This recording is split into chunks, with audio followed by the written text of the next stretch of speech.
ನಮಸ್ಕಾರ. ಉತ್ತರ ಕರ್ನಾಟಕ ನ್ಯೂಸ್ನ ಪ್ರೈಮ್ ಟೈಮ್ಗೆ ಸ್ವಾಗತ. ನಾನು ಹನುಮಂತ್ ದೇಶ್ಮುಖ್. ವೀಕ್ಷಕರೇ,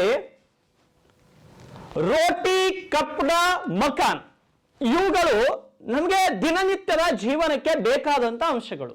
ರೋಟಿ, ಕಪ್ಪಡ, ಮಕಾನ್. ಇದ್ರ ಜೊತೆಗೆ ಇನ್ನೊಂದು ಬೇಕಾಗುತ್ತೆ, ಪಾನಿ ಅಂದ್ರೆ ನೀರು. ರೋಟಿ, ಕಪ್ಪಡ, ಮಕಾನ್ ಮತ್ತೆ ನೀರು ಇವು ನಮ್ಮ ಪ್ರತಿನಿತ್ಯ ಜೀವನದ ಒಂದು ಅವಿಭಾಜ್ಯ ಅಂಗ ಮತ್ತು ಇವುಗಳು ಮೂಲಭೂತವಾಗಿ ನಮಗೆ ಬೇಕೇ ಬೇಕು. ಆದರೆ ಔರಾದ್ ತಾಲೂಕು ಕೇಂದ್ರ, ಔರಾದ್ ನಗರದಲ್ಲಿ, ಔರಾದ್ ಪಟ್ಟಣದಲ್ಲಿ ಸರಿಯಾಗಿ ಕುಡಿಲಿಕ್ಕೆ ನೀರು ಸಿಗಲ್ಲ ಅಂದ್ರೆ ರಾಜ್ಯದ ಜನರು ನಂಬಲೇಬೇಕು. ಯಾಕಂದ್ರೆ ಅಷ್ಟು ನಾಚಿಕೆ ಗೇಡಿನ ಸಂಗತಿ ಇದು. ಔರಾದನ್ನ ಅಮೆರಿಕ ಮಾಡ್ತೀನಿ ಅಂತ ಬೊಬ್ಬೆ ಹೊಡೆಯೋರು ಇದನ್ನ ಕಣ್ಣು ಬಿಚ್ಚಿ ನೋಡ್ಬೇಕು. ಔರಾದನ್ನ ಅಮೆರಿಕ ಮಾಡ್ತೀನಿ, ಸಿಂಗಾಪುರ್ ಮಾಡ್ತೀನಿ, ಬೆಂಗಳೂರು ಮಾಡ್ತೀನಿ, ಔರಾದನ್ನ ದುಬೈ ಮಾಡ್ತೀನಿ ಅಂತ ದೊಡ್ಡ ದೊಡ್ಡ ಭಾಷಣಗಳನ್ನ ಮಾಡುವಂತ ಆ ಕ್ಷೇತ್ರದ ಜನಪ್ರತಿನಿಧಿಗಳು ಇದನ್ನ ನೋಡ್ಬೇಕು. ಔರಾದ್ನಲ್ಲಿ ಶುದ್ಧ ಕುಡಿಯುವ ನೀರು ಸಿಗಲ್ಲ ಅಂತ ಸಾಮಾಜಿಕ ಕಾರ್ಯಕರ್ತ ಗುರುನಾಥ್ ಒಡ್ಡೆ ಇವತ್ತು ಪಾದಯಾತ್ರೆಯನ್ನ ಪ್ರಾರಂಭಿಸಿದ್ದಾರೆ. ಅವರ ಊರು ಬಿಜಲ್ಗಾವ್ನಿಂದ ಬರಿಗಾಲ ನಡ್ಕೊಂತ ಪಾದಯಾತ್ರೆಯನ್ನ ಶುರು ಮಾಡಿದ್ದಾರೆ. ಬೈಕ್ ಮೇಲೆಲ್ಲ, ನಿಂತರ ಫಾರ್ಚೂನರ್, ಇನೋವಾ ಕ್ರಿಸ್ಟ ಕಾರಲ್ಲೆಲ್ಲ ನಡ್ಕೊಂತ. ಯಾತಕ್ಕಾಗಿ? ಔರಾದ್ ಪಟ್ಟಣದಲ್ಲಿರುವಂತ ಜನರಿಗೆ ಶುದ್ಧ ಕುಡಿಯುವ ನೀರು ಸಿಗ್ತಾ ಇಲ್ಲ ಅನ್ನೋ ಒಂದೇ ಒಂದು ಕಾರಣಕ್ಕೆ ಅವರು ಪಾದಯಾತ್ರೆಯನ್ನ ಮಾಡ್ತಿದ್ದಾರೆ. ಅಂದ್ರೆ ಮೂರ್ ಸಲ, ನಾಲ್ಕು ಸಲ MLA-ಗಳಾಗಿ, ಮಂತ್ರಿಗಳಾಗಿ ತಮ್ಮ ಸ್ವಕ್ಷೇತ್ರದ ದೊಡ್ಡ ಪಟ್ಟಣ ಔರಾದ್ ಪಟ್ಟಣಕ್ಕೆ ನೀರು ಕೊಡಿಸ್ಲಿಕ್ಕಾಗಿಲ್ಲ ಅಂದ್ರೆ ಆ ಮಂತ್ರಿಗಿರಿ ಆತಕ್ಕ, ಆ ಶಾಸಕಗಿರಿ ಆತಕ್ರಿ. ಕುಡಿಲಿಕ್ಕೆ ನೀರು ಕೊಡಿಸ್ಲಿಕ್ಕಾಗಿಲ್ಲ ಅಂದ್ರೆ ನೀವು MLA ಆಗಿ ಮಾಡಿದ್ದಾದ್ರೂ ಏನು? ಔರಾದ್ ಪಟ್ಟಣದ ಜನರಿಗೆ ನೀವು ಸರಿಯಾಗಿ ಶುದ್ಧ ಕುಡಿಲಿಕ್ಕೆ ನೀರು ಕೊಡಿಸ್ಲಿಕ್ಕಾಗಿಲ್ಲ ಅಂದ್ರೆ ನೀವು ಮೂರು ಸಲ ಮಿನಿಸ್ಟರ್ ಆಗಿದ್ದು ಯಾವ ಪುರುಷಾರ್ಥಕ್ಕೆ ಸ್ವಾಮಿ? ನಿಮ್ಮ ತಾಲೂಕಿನಲ್ಲಿ, ನಿಮ್ಮ ತಾಲೂಕು ಕೇಂದ್ರದಲ್ಲಿನ ಜನರಿಗೆ ಕುಡಿಲಿಕ್ಕೆ ನೀರು ಸಿಗಲ್ಲ. ಈಗ ಕಾಂಗ್ರೆಸ್ ಸರ್ಕಾರದ ಮೇಲೆ ಬ್ಲೇಮ್ ಮಾಡ್ತೀರಿ. ನಿಮ್ಮ ಜಲ ಜೀವನ್ ಮಿಷನ್ ಸೆಂಟ್ರಲ್ ಇಂದ ಬಂದಂತ ದುಡ್ಡು ಯಾವುದೋ ಗುತ್ತಿಗೆದಾರನ ಮನೆ ತುಂಬುತ್ತೀರಿ, ಅದರಲ್ಲೆಲ್ಲ ಯಾರ್ಯಾರೋ ಪರ್ಸೆಂಟೇಜ್ ತಗೊಂಡು ವರ್ಕ್ ಅನ್ನ ಹ್ಯಾಂಡ್ ಓವರ್ ಮಾಡ್ಕೊಂಡ್ರಿ. ಈಗ ಅಲ್ಲಿ ಕುಡಿಲಿಕ್ಕೆ ನೀರಿಲ್ಲ. ಔರಾದ್ನ ಜನ ಮುಂಗಾರು ಮಳೆ ಕೊರತೆಯಿಂದ ಔರಾದ್ ಜನರಿಗೆ ಕುಡಿಲಿಕ್ಕೆ ನೀರು ಸಿಗ್ತಾ ಇಲ್ಲ. ಇದೇನ ನಮ್ಮ ಅಭಿವೃದ್ಧಿಯ ಔರಾದು? ಇದೇನ ಇಂತಹ ಔರಾದೆ ನಮಗೆ ಬೇಕಾಗಿತ್ತ? ಇಂತಹ ಔರಾದನ್ನು ನೋಡಲಿಕ್ಕೆ ಜನ ಬಯಸ್ತಾ ಇದ್ದಾರೆ. ಕುಡಿಲಿಕ್ಕೆ ನೀರು ಸಿಗಲ್ದ ಔರಾದ್ ಅಂತ ಬೀದರ್ ಜಿಲ್ಲೆಯಲ್ಲಿ ಜನ ಮಾತಾಡ್ಕೊತಾ ಇದ್ದಾರೆ. ಪಕ್ಕದ ಭಾಲ್ಕಿ, ಹುಮ್ನಾಬಾದ್, ಬಸವ ಕಲ್ಯಾಣದಲ್ಲಿ ನೋಡಿ ಇದೇ ರೀತಿ ಕುಡಿಯೋ ನೀರಿನ ಸಮಸ್ಯೆ ಇದೆ ಆ ಸಿಟಿಗಳಲ್ಲಿ. ಔರಾದಲ್ಲಿ ಯಾಕ್ರಿ ಇರುತ್ತೆ?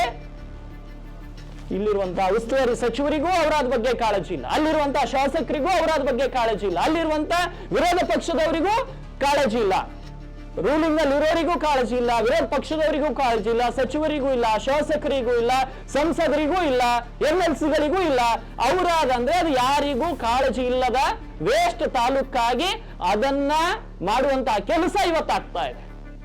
ಏನ್ ಗುರುಪಾದಪ್ಪ ನಾಗಮಾರಪಳ್ಳಿಯ ಟೈಮ್ ಅಂದ ಅದು ಒಂದು ಲೆಕ್ಕಕ್ಕೆ ಅಲ್ಲಿರುವಂತ ಶಾಸಕರು ಆ ಟೈಮಿಗೆ ಒಂದು ರೇಂಜಿಗೆ ಔರಾದ್ ಅಂತ ಹೆಸರಿತ್ತು. ಆಮೇಲೆ ಅದನ್ನ ಯಾವುದೋ ಒಂದು ಕೆಲಸ ಆಗುತ್ತೆ, ಫ್ರಾಡ್ ಆಗುತ್ತೆ.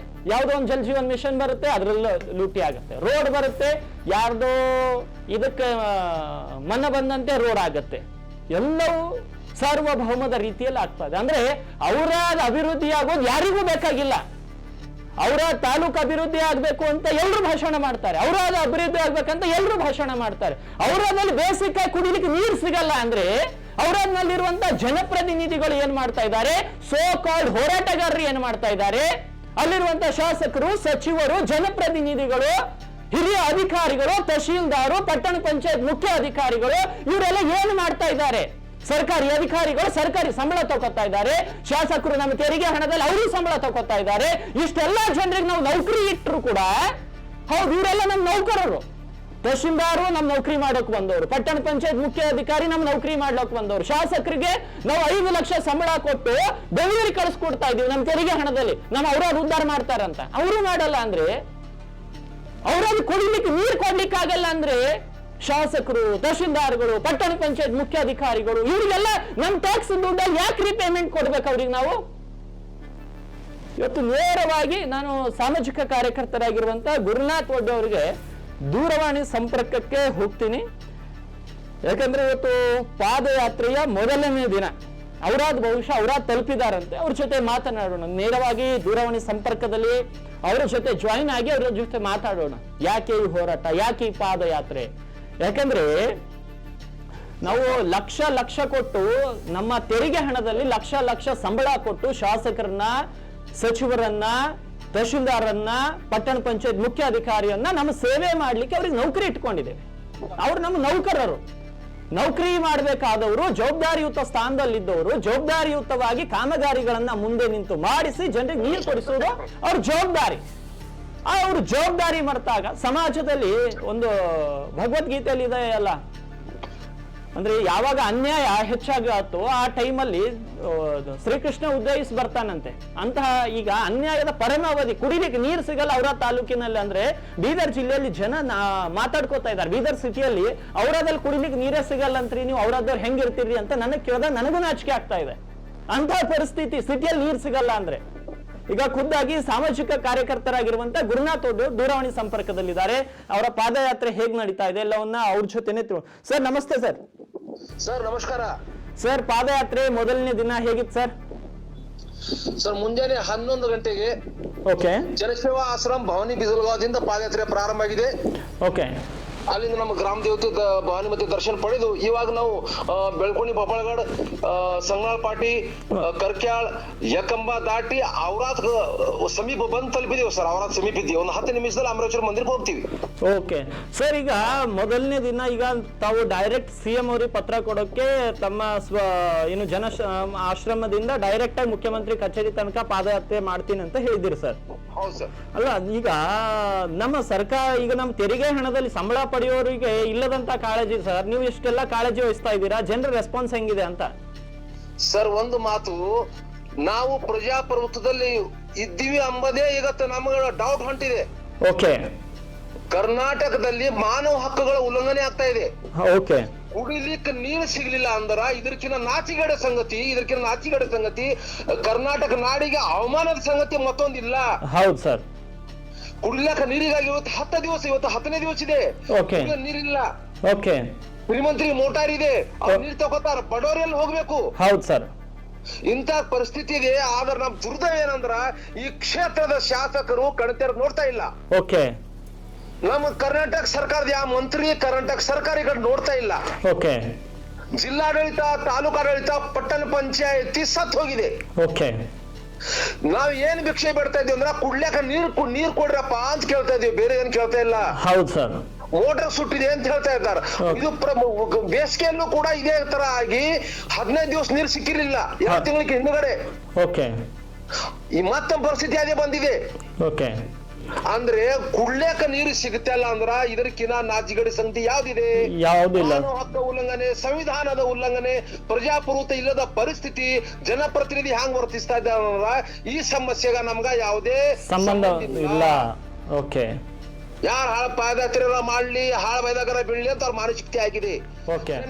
ಅಲ್ಲ ಸರ್, ನೀವು ನಿಮ್ ಮನೆಗಾಗಿ ಮಾಡ್ತಾ ಇಲ್ಲಲ್ಲ. ನಿಮ್ ಮನೆಗ್ ಬೇಕಾದ್ರೆ ಒಂದ್ 20 ರೂಪಾಯಿ ಫಿಲ್ಟರ್ ಕ್ಯಾನ್ ತಗೊಂಡ್ ಕುಡಿಬಹುದಿತ್ತಲ್ಲ, ಸಮಾಜಕ್ಕಾಗಿ ಮಾಡ್ತಾ ಇದೀರಲ್ಲ. ಇನ್ನೊಂದು ಕಟ್ಟು ಸತ್ಯ ಹೇಳ್ತೀನಿ ಸರ್, ನಾಡಿನ ಜನರು ಕೇಳಬೇಕಿದು. ಔರಾದ್ಗೆ ಇನ್ನಿವರೆಗೆ 20 ವರ್ಷದಲ್ಲಿ ಇಲ್ಲಿವರೆಗೆ ಕುಡಿಯೋ ನೀರೇ ಇಲ್ಲ ನಳ್ಳಿಗ. Okay sir. ಅದು ಯಾವುದೋ ಯೋಜನೆ ಜಲಜೀವ ಕುಡಿಯೋ ನೀರಿಲ್ಲ. ಇವು ಪ್ರತಿಯೊಬ್ಬರು ಬಡವರು ಕೂಡ ಖರೀದಿ ತಗೊಂಡೆ ಕ್ಯಾನ್ ತಗೊಂಡು ಕುಡಿತಾ ಇದ್ದಾರೆ. ಔರಾದ್ನಲ್ಲಿ ನಳ್ಳಿಗೆ ನೀರು ಬರ್ತಾ ಇದೆ, ಕುಡಿಯೋ ನೀರಿಲ್ಲ. ಓಕೆ. ಸಂವಿಧಾನದ ಆರ್ಟಿಕಲ್ 21 ಪ್ರಕಾರ ಶುದ್ಧ ಸಮರ್ಪಕ ನೀರು ಕುಡಿಯುವುದು ಸರ್ಕಾರದ ಮೊದಲ ಕರ್ತವ್ಯ. ಹೌದು. ಮತ ತಗೊಂಡು ಆರಿಸುವುದು ಜನಪ್ರತಿನಿಧಿಯ ಮೊದಲ ಕರ್ತವ್ಯ. ಹೌದು ಸರ್. ಆದ್ರೆ ಕುಡಿಯುವ ನೀರಿನ ಸಮಸ್ಯೆ ಬಂದಾಗ ಅವ್ರು ನಮ್ಗೆ ಭೇಟಿ ಆಗ್ಲಕ್ಕೂ ಬಂದಿಲ್ಲ, ಪಾದಯಾತ್ರೆಗೆ ಅವರು ಗಮನವೂ ಹರಿಸಿಲ್ಲ. ಓಕೆ. ದುರ್ದೈವ ಸಂಗತಿ. ನಾವು ಯಾವ ಲೋಕದಲ್ಲಿ ನಾವು ಬದುಕ್ತಾ ಇದ್ದೀವಿ ಸರ್? ಈಗ ತಾವು ಹೇಳ್ತೀರಿ ದುಡ್ಡಿಲ್ಲ ಅಂತ ಕೆಲಸ ಏನಾದ್ರೂ ಆಗಿಲ್ವಾ ಸರ್? ಸರ್ಕಾರದಿಂದ ಏನ್ ದುಡ್ಡು ಬಂದಿಲ್ವಾ? ಒಂದು ಹೇಳ್ತೀನಿ, 5,000 ಕೋಟಿ KKRDB ಪ್ರತಿ ವರ್ಷ ಸರ್ಕಾರ ಕೊಡ್ತಾ ಇದೆ. ಓಕೆ. ಪ್ರತಿ ಶಾಸಕರಿಗೆ ಅವ್ರ ವಿಧಾನಸಭಾ ಕ್ಷೇತ್ರದಲ್ಲಿ ಜನರ ಸೇವೆ ಮಾಡ್ಲಿಕ್ಕ, ಅಭಿವೃದ್ಧಿ ಕೆಲಸ ಮಾಡ್ಲಿಕ್ಕ, ಜನರ ಸಂಕಷ್ಟ ದೂರ ಮಾಡ್ಲಿಕ್ಕ 100-200-300 ತನ ಕೋಟಿ ರೂಪಾಯಿ ಹಣ ಬರ್ತಾ ಇದೆ. 100 ಕೋಟಿ ಹಣ ಬರ್ತಾ ಇದೆ. ಎಲ್ಲಿ ಹೋಗಿದೆ ಅದನ್ನ 100 ಕೋಟಿ ಹಣ? ಹೌದು ಸರ್. ಅದೇ ಪ್ರಕಾರ ಅವರದ್ದಲ್ಲಿ ಇನ್ನೊಂದು ಅವ್ಯವಹಾರ ಆಗಿದೆ. ಓಕೆ. ಔರಾದ್ ಪಟ್ಟಣದಲ್ಲಿ ಹೊಸದಾಗಿ ಪೈಪ್ಲೈನ್ ಮಾಡ್ತಾ ಇದ್ದಾರೆ. ಅದರ ಹೆಸರು HDPE ಡಿಸ್ಟ್ರಿಬ್ಯೂಷನ್ ಪೈಪ್ಲೈನ್. ಓಕೆ 5 ಕೋಟಿ 2020ರಲ್ಲಿ ಮುಗಿಬೇಕಾಗಿತ್ತು, 26 ಬಂದಿದೆ. ಇನ್ನೂ ಪೈಪ್ಲೈನ್ ಮುಗಿದಿಲ್ಲ. ಯಾರು ಕೇಳಾಕ ರೆಡಿ ಇಲ್ಲ, ಎಲ್ಲ ಮಾಯ ಆಯ್ತು ದುಡ್ಡು. ಹೌದು, ಅದು ಮತ್ತೆ ಜಲಜೀವನ್ ಮಿಷನ್ ಅಡಿಯಲ್ಲೂ ಕೂಡ ಸರ್, ಅದಕ್ಕೆ ಅದು ಹಳ್ಳಿದಲ್ಲಿ ಅದಕ್ಕೆ ಜಲಜೀವನ್ ಮಿಷನ್ ಅಂತಾರ. ಇದು ಪಟ್ಟಣ ಇದೆ, ಇಲ್ಲಿ ಜಲಜೀವನ್ ಮಿಷನ್ ಇಲ್ಲ.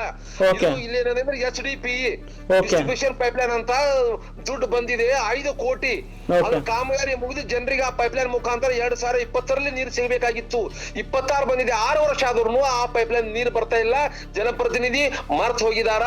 ಅವ್ರಿಗೆ ಇದು ವಿಷಯ ಬೇಕಾಗಿಲ್ಲ. ಯಾಕೆ ಬೇಕಾಗಿಲ್ಲ ಅವರೇ ಸ್ಪಷ್ಟಪಡಿಸಬೇಕು ಸರ್. ಈಗ ನೀವು ಹೇಳಿರೋ ಯೋಜನೆದ್ದು ಆಲ್ರೆಡಿ ಇವರು ಪಟ್ಟಣ ಪಂಚಾಯತಿಯವರು ವರ್ಕ್ ಅನ್ನ ಹ್ಯಾಂಡ್ ಓವರ್ ಮಾಡ್ಕೊಂಡಿದ್ದಾರೆ ಅನ್ನೋ ಮಾಹಿತಿ ಸರ್. ಅದು ನನಗೂ ಬಹುತೇಕ ಅಷ್ಟು ಅದರಲ್ಲಿ ಇದು ಇಲ್ಲ. ಆದ್ರೆ ಇವರು ಆಲ್ರೆಡಿ ವರ್ಕ್ ಡನ್ ಆಗಿದೆ ಅಂತ ಗುತ್ತಿಗೆದಾರರಿಂದ ಇವರು ತಮ್ಮ ಈಗ ಎರವಲ್ ಅಂದ್ರೆ ವಶಕ್ಕೆ ಪಡೆದುಕೊಂಡಿದ್ದಾರೆ ಕೆಲಸ ಅನ್ನೋ ಮಾಹಿತಿ ಸರ್. ಇದ್ರ ಬಗ್ಗೆ ಏನಾದ್ರು ಸ್ವಾಧೀನ ಪಡಿಸ್ಕೊಂಡ್ರ ಅಂದ್ರ ಅದಕ್ಕೆ ನೀರು ಬರ್ಬೇಕಲ್ಲ ಸರ್. ಹೌದು, ಆ ಸ್ವಾಧೀನ ಪಡಿಸ್ಕೊಂಡಿದ್ದ ಕ್ರಮವೇ ಭ್ರಷ್ಟಾಚಾರ. ಓಕೆ, ಶಾಸಕರು ಯಾಕೆ ಸುಮ್ ಕೊಡ್ತಾ ಇದ್ದಾರ? ಹೌದು, ಡೌಟ್ ಬರ್ತಾ ಇದೆ ನಮಗ. ಹೌದು, ಆ KDP ಸಭೆ ತಗೋ ಪವರ್ ಯಾರಿಗಿದೆ? ಶಾಸಕರಿಗಿದೆ. ಅಲ್ಲಿ ಯಾಕೆ ಪ್ರಶ್ನಿಸ್ತಾ ಇಲ್ಲ? ಓಕೆ, ಯಾಕೆ ಕ್ರಮ ಕೈಗೊಳ್ತಾ ಇಲ್ಲ? ಓಕೆ, ಇಲ್ಲಾಂದ್ರೆ ಲೋಕಾಯುಕ್ತರು ದೂರ ಕೊಡ್ಲಿ ಸರ್ಕಾರ. ಹೌದು, 5 ಕೋಟಿ ಈಗ 5 ಕೋಟಿ 6 ವರ್ಷ ಆದ್ರೂ ಆ ಪೈಪ್ಲೈನ್ ನೀರು ಬರ್ತಾ ಇಲ್ಲ. ಹೌದು, ಹ್ಯಾಂಡ್ ಓವರ್ ಹ್ಯಾಂಗಾಯ್ತು? ಹೌದು, ನೀರು ಬಂದ ನಂತರ ಹ್ಯಾಂಡ್ ಓವರ್ ಆಗ್ಬೇಕಲ್ಲ. ಹೌದು ಸರ್. ಇದು ಶಾಸಕರು ಯಾಕೆ ಪ್ರಶ್ನಿಸಬಾರ್ದು? ಹೌದು, ಯಾಕೆ ಕೇಳಬಾರ್ದು? ಹೌದು, ಎಲ್ಲ ಅವರಲ್ಲಿ ಏನಾಗ್ತಿದೆ ಎಂಬುದೇ ಇಲ್ಲಿ ಯಾರಿಗೆ ಕೇಳಂಗಿಲ್ಲ. ಓಕೆ, ಪರಿಸ್ಥಿತಿ ಹೀಗಿದೆ. ಯಾರಾದ್ರೂ ಹೋರಾಟ ಮಾಡಿದ್ರ ಅವ್ರ ಮೇಲೆ ಪರೋಕ್ಷವಾಗಿ ಒತ್ತಡ ತರುವುದು, ಬೆದರಿಕೆ ಹಾಕೋದು, ಕೇಸ್ ಮಾಡೋದು, ಮುಖಾಂತರ ಪ್ರೆಷರ್ ತರೋದು ನಿರಂತರ ನಾವು ಅನುಭವಿಸ್ತಾ ಇದೀವಿ. ಬಟ್ ನಾವು ಈಗ ಸಿದ್ಧರಾಗಿದ್ದೀವಿ. ನಮಗೆ ಬದುಕದ ಅಪೇಕ್ಷೆ ಹೆಚ್ಚಿಗೆ ಉಳಿದಿಲ್ಲ. ಏನೇ ಪ್ರೆಷರ್ ತಂದ್ರು ಇದನ್ನ ನಾವು ಜೀವನ ಪರ್ಯಂತ ಹೋರಾಟ ಮಾಡ್ಲಿಕ್ಕೆ ನಾವು ನಿಶ್ಚಯ ಮಾಡಿದ್ವಿ. ಇವತ್ತು ಕೂಡ ನನ್ನ ಶಕ್ತಿ ಇಲ್ಲ, ಅದು ನಡ್ಕೋತ ನಾ ಅವರ ತನ ಬಂದೀನಿ. ಈಗ ಮಾತ್ರ ಈಗ ಮಾನ್ಯ ತಹಶೀಲ್ದಾರ್ ಸಾಹೇಬ್ರು ಅವರದ್ದು ಅವರು ಪಟ್ಟಣ ಪಂಚಾಯತಿ ಆಡಳಿತಾಧಿಕಾರಿ ಇದ್ದಾರ ಮಹೇಶ್ ಪಾಟೀಲ್ ಅವರು. ಅವ್ರು ನಮಗೆ ಹೇಳಿದಾರ, ಈಗ ನಾನು ನಾಳೆ ಮುಂಜಾನೆ 10 ಗಂಟೆವರೆಗೆ ನಾವು ನೀರು ಬಿಡ್ತೀವಿ, ಆ ಲಿಖಿತ ರೂಪದಾಗ ನಾವು ಕೊಡ್ತೀವಿ. ಪಟ್ಟಣ ಪಂಚಾಯತಿ ಅಧಿಕಾರಿ ನಾವು ನಿಮ್ಮ ಹತ್ರ ಕಳಿಸ್ತೀವಿ, ಲೆಟರ್ ಕೊಡ್ತೀವಿ, ವಿಡ್ರಾಲ್ ಮಾಡಂತ ಹೇಳಿದಾರ. ಅದಕ್ಕೆ ಪತ್ರ ಕೊಟ್ಟರೆ ನಾವು ಇದನ್ನ ಹಿಂದೆ ಅವ್ರ ಮೇಲೆ ನಂಬಿಕೆ ಇಟ್ಟು ನಮ್ಮ ಸತ್ಯಾಗ್ರಹವನ್ನು ತಾತ್ಕಾಲಿಕವಾಗಿ ಸ್ಥಗಿತಗೊಳಿಸ್ತಾ ಇದ್ದೀವಿ. ಓಕೆ ಸರ್, ನೋಡೋಣ. ಈಗ ನೀವು ಸಮಾಜಕ್ಕಾಗಿ ಕೆಲಸ ಮಾಡ್ತಾ ಇದ್ದೀರಿ, ನಮ್ಮ ವಾಹಿನಿಯು ಕೂಡ ಸಮಾಜದ ಪರವಾಗಿ ಸುದ್ದಿ ಬಿತ್ತರಿಸ್ತಾ ಇದೆ. ನಮ್ಮ ಉದ್ದೇಶ ಇಷ್ಟೇ, ಕುಡಿಯುವ ನೀರು ಸಿಗಬೇಕು, ಒಳ್ಳೆ ನೀರು ಸಿಗಬೇಕು.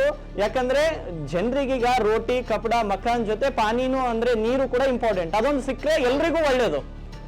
ನಿಮ್ಮ ಉದ್ದೇಶನೂ ಅಷ್ಟೇ, ನಮ್ಮ ಉದ್ದೇಶನೂ ಅಷ್ಟೇ, ಮತ್ತು ಜನಪ್ರತಿನಿಧಿಗಳ ಉದ್ದೇಶವೂ ಅಷ್ಟೇ ಇರಬೇಕು. ರಾಜಕೀಯ ಎಲೆಕ್ಷನ್ ಟೈಮಲ್ಲಿ ರಾಜಕೀಯ ಮಾಡಿ ನಂತರದ ಸಮಯದಲ್ಲಿ ಜನರಿಗೆ ಒಳಿತಿ ಕೆಲಸ ಮಾಡಿದ್ರೆ ಅದು ಸಮಾಜಕ್ಕೂ ಒಳ್ಳೇದು ಮತ್ತು ಒಂದು ಸಮೃದ್ಧವಾದ ಪ್ರಜಾಪ್ರಭುತ್ವ ಕಟ್ಟುವ ನಿಟ್ಟಿನಲ್ಲಿ ಕೆಲಸ ಮಾಡ್ದಂಗಾಗತ್ತೆ. ಹೌದು, ನೋಡೋಣ ಸರ್, ನಿಮ್ಮ ಹೋರಾಟಕ್ಕೆ ಫಲ ಸಿಗುತ್ತಾ ಅಥವಾ ಇನ್ನೂ ಕಾಯಿಸ್ತಾರ ಅಧಿಕಾರಿಗಳು? ಇನ್ನು ಎಷ್ಟು ದಿನ ಜನರು ಇದೇ ರೀತಿ ನೀರಿಲ್ಲದೆ ಪರದಾಡಬೇಕು ಅನ್ನೋದು? ನಿಮ್ಮ ಹೋರಾಟಕ್ಕೆ ನಮ್ಮ ವಾಹಿನಿ ಸದಾ ಬೆಂಬಲವಾಗಿ ನಿಲ್ಲುತ್ತೆ ಸರ್. ನೀವು ಹೋರಾಟವನ್ನ ಮುಂದುವರಿಸಿ ಸರ್. ಸರ್, ಉತ್ತರ ಕರ್ನಾಟಕಕ್ಕೆ ಧನ್ಯವಾದಗಳು. Thank you sir. ನಮಸ್ಕಾರ ಸರ್, ನಮಸ್ಕಾರ. ಎಸ್, ಇದಾಗಿತ್ತು ಗುರುನಾಥ್ ವಡ್ಡೆ ಅವರ ಮನದಾಳದ ಮಾತು. ಈಗ ಇನ್ನೊಂದು, ಶಾಸಕರು ಸಚಿವರು ಯಾರಿಗೂ ಕೂಡ ಗಮನ ಇಲ್ಲ, ಆದ್ರೆ ಸಮಾಜ ಸೇವಕ ಗುರುನಾಥ್ ವಡ್ಡೆ ಅವರು ಕಾಳಜಿಯನ್ನು ವಹಿಸಿ ಪಾದಯಾತ್ರೆಯನ್ನ ಮಾಡ್ತಿದ್ದಾರೆ. ಯಾರ ಮನೆಗೋಸ್ಕರ ಮಾಡ್ತಾ ಇಲ್ಲ, ಅವರಾದ ಸಿಟಿಗೋಸ್ಕರ, ಅವರಾದ ಪಟ್ಟಣಗೋಸ್ಕರ ಮಾಡ್ತಿದ್ದಾರೆ. ಇನ್ನೊಂದು, ಮುಂದಿನ ಒಂದು ವಾರದಲ್ಲಿ ನಿಮಗೆ ಇನ್ನೊಂದು ಇಂಟ್ರೆಸ್ಟಿಂಗ್ ಆದಂತ ಡೀಟೇಲ್ಸ್ ಅನ್ನ ಕೊಡ್ತೀನಿ. ಆ ಇಂಟ್ರೆಸ್ಟಿಂಗ್ ಡೀಟೇಲ್ಸ್ ಏನಂದ್ರೆ, ಔರಾದನಲ್ಲಿ ನಳ್ಳಗಳನ್ನ ಆನ್ ಮಾಡಿದಾಗ ಕಲುಷಿತವಾದ ನೀರು ಬರುತ್ತೆ. ಆದ್ರೆ ಆ ನೀರನ್ನ ಶುದ್ಧೀಕರಿಸಲಿಕ್ಕಾಗಿ ಬಳಸುವಂತ ಫೆರಿಕ್ ಅಲಂ, ಇದೊಂದು ದೊಡ್ಡ ಹಗರಣ ಔರಾದ್ ಪಟ್ಟಣ ಪಂಚಾಯತ್ ನಲ್ಲಿ ನಡೆದಿದೆ. ಔರಾದ್ ಪಟ್ಟಣ ಪಂಚಾಯತ್ಗೆ ಇಬ್ರು ಗುತ್ತಿಗೆದಾರರು, 2 ಏಜೆನ್ಸಿಗಳು ಫೆರಿಕ್ ಅಲಂ ಅನ್ನ ಸರಬರಾಜು ಮಾಡ್ತಾರೆ. ಆ ಫೆರಿಕ್ ಅಲಂ ಕಳೆದ 2 ವರ್ಷದಲ್ಲಿ 50 ಲಕ್ಷ ರೂಪಾಯಿಯ ಫೆರಿಕ್ ಅಲಂ ಅನ್ನ ಸಪ್ಲೈ ಮಾಡಿದ್ದಾರೆ. ಫೆರಿಕ್ ಅಲಂನ ರೇಟು 200 ರೂಪಾಯಿ. ಆದ್ರೆ ಇವರು ಸಪ್ಲೈ ಮಾಡಿರುವಂತಹ ಫೆರಿಕ್ ಅಲಂನ ರೇಟು 900 ರೂಪಾಯಿಗೆ 25 kg ಇತ್ತು. ಅದು ಮಾರ್ಕೆಟ್ ಸ್ಟ್ಯಾಂಡರ್ಡ್ ರೇಟ್ಸ್ 200ರಿಂದ 400 ರೂಪಾಯಿ. ಚಾಲೆಂಜ್ ಮಾಡಿದವರಿಗೆ 1 ಕೋಟಿಯ ಸಾಮಗ್ರಿ ಬೇಕಾದ್ರೂ ನಾನು ಇಸ್ಕೊಡಕ್ ರೆಡಿ ಇದ್ದೀನಿ. 400 ರೂಪಾಯಿ ಕೆಜಿ. ಇವರು 400 ರೂಪಾಯಿಗೆ 25 kgಯ ಫೆರಿಕ್ ಅಲಾರ್ಮ್ ಸಿಗುತ್ತೆ. ಇವರು 900 ರೂಪಾಯಿ ತಗೊಂಡಿದ್ದಾರೆ. ಅದರ ಡೀಟೇಲ್ಸ್ಗಳು, ಅದರ ಬಿಲ್ ಕಾಪಿಗಳು ಒಂದೊಂದಾಗಿ ನಿಮಗೆ ಕೊಡ್ತೀನಿ, ಈ ರಾಜ್ಯದ ಜನರಿಗೆ ತೋರಿಸ್ತೀನಿ. ಅಂದ್ರೆ ಶುದ್ಧ ಕುಡಿಯುವ ನೀರಿಗೆ ಫೆರಿಕ್ ಅಲಾರ್ಮ್ ಅನ್ನ ಸೇರಿಸ್ತೀವಿ ಅಂತ ಹೇಳಿ, ಸುಳ್ಳನ್ನ ಹೇಳಿ, ಔರಾದ್ ತಾಲೂಕಿನ ಜನರ ತೆರಿಗೆ ಹಣವನ್ನ ಈ ಹಿಂದಿನ ಮುಖ್ಯಾಧಿಕಾರಿ, ಪಟ್ಟಣ ಪಂಚಾಯತ್ ಮುಖ್ಯಾಧಿಕಾರಿ ಮತ್ತು ಇಂದಿನ ಮುಖ್ಯಾಧಿಕಾರಿ ಜನರನ್ನ ಲೂಟಿ ಮಾಡ್ತಾ ಇದ್ದಾರೆ. ಆದ್ರೆ ಔರಾದ್ನ ಜನರಿಗೆ ಈ ವಾಸ್ತವಾಂಶ, ಈ ಸತ್ಯಾಂಶ ಗೊತ್ತಿಲ್ಲ. ನಾನು ಒಂದೊಂದು ಬಿಲ್ಗಳನ್ನ ನೀವು ಮುಂದಿಡುವಂತ ಪ್ರಯತ್ನವನ್ನ ಮಾಡ್ತೀನಿ. ಎಂತಹ ದರೋಡೆ ಬಾಜ್ ಕೆಲಸವನ್ನ ಇವ್ರು ಮಾಡ್ತಿದ್ದಾರೆ ಅಂತ. ಸೊ ಗುರುನಾಥ್ ರೆಡ್ಡಿ ಅವರ ಹೋರಾಟಕ್ಕೆ ಜಯವಾಗ್ಲಿ ಅಂತ ಹೇಳ್ತಾ, ಈ ಶುದ್ಧ ಕುಡಿಯುವ ನೀರು ಮತ್ತು ಭ್ರಷ್ಟಾಚಾರದ ಕೂಪವಾಗಿ ಔರಾದ್ಗೆ ಕೆಟ್ಟ ಹೆಸರು ತರ್ತಾ ಇರುವಂತ ಪಟ್ಟಣ ಪಂಚಾಯತ್ ಏನು ಪುರಸಭೆ ಮಾಡಿದಾರಂತೆ, ಯಾರ್ಯಾರು ಪುರಸಭೆ ಆಗಿದೆ ಅಂತೆ, ಅವ್ರಿಗೆ ಇವ್ರು ಶಾಲ್ ಹಾಕೋದು, ಇವ್ರು ಅವ್ರಿಗೆ ಶಾಲ್ ಹಾಕೋದು, ನಾನ್ ಲೆಟರ್ ಕೊಟ್ಟಿದ್ದಕ್ಕೆ ಅದು ಆಯ್ತಂತೆ, ಇವ್ನು ಲೆಟರ್ ಕೊಟ್ಟಿದ್ದಕ್ಕೆ ಅದು ಆಯ್ತಂತೆ, ಒಬ್ರ ಮೇಲೆ ಒಬ್ರು ಲೆಟರ್ ಗಳನ್ನ ಬರೆಯೋದೇನು, ಫೇಸ್ಬುಕ್ ಅಲ್ಲಿ ಬಿಡೋದೇನು, ನಾನೇ ಮಾಡಿಸಿದ್ದಂತ ಶಾಸಕರು ಹೇಳೋದು, ಇಲ್ಲ ನಾನು ಮಾಡಿಸಿದಂತ ವಿರೋಧ ಪಕ್ಷದವ್ರು ಹೇಳೋದು. ಕುಡಿಲಿಕ್ಕೆ ನೀರು ಕೊಡಿಸ್ಲಿಕ್ಕೆ ಆಗದಂತಹ ಒಂದು ಸಿಟಿಗೆ ನೀವು ಪುರಸಭೆ ಮಾಡಿದ್ರೇನು, ನಗರ ಸಭೆ ಮಾಡಿದ್ರೇನು, ಬೆಂಗಳೂರು ಬೃಹತ್ ನಗರ ಅಂತ ಮಾಡಿದ್ರೆ ಏನ್ರಿ ಲಾಭ? ಅವ್ರಲ್ಲಿ ಕುಡಿಲಿಕ್ಕೆ ನೀರು ಸಿಗಲ್ಲ, ಅದನ್ನು ಪುರಸಭೆ ಮಾಡಿದಾರಂತೆ. ಇವಾಗ ನಿಮ್ಮ ದೊಡ್ಡ ಸ್ಥಾನಿಕೆ, ಕುಡಿಲಿಕ್ಕೆ ನೀರು ಕೊಡೋ ಯೋಗ್ಯತೆಗಳಿಲ್ಲ ಇವತ್ತಿನ ಈ ಸರ್ಕಾರಗಳಿಗೆ.